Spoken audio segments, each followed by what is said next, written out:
To start, you'll need a 10-inch cake board and your 8-inch cake. I've just stuck it onto the cake board with a little bit of ganache mixed with buttercream. Create a ring, and then into this ring we are going to fill right up to the rim with cream cheese frosting. This is a red velvet cake that I've used by Bakehouse.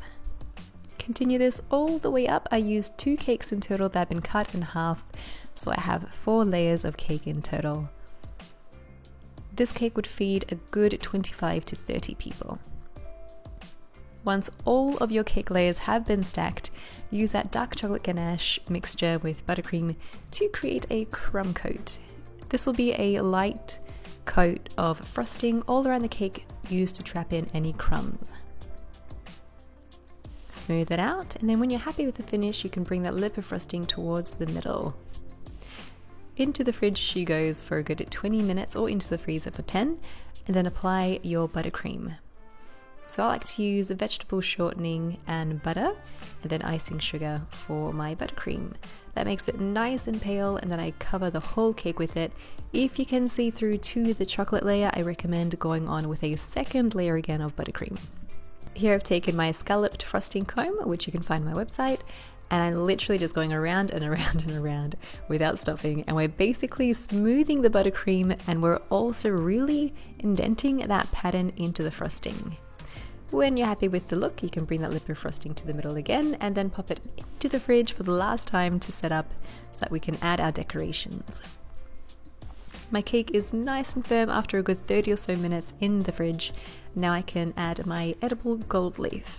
Make sure that is 100% edible gold leaf that you're using and not the toxic craft one.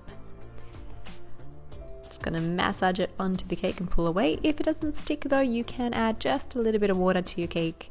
Maybe brush it on lightly, and that way your gold leaf has something to stick to.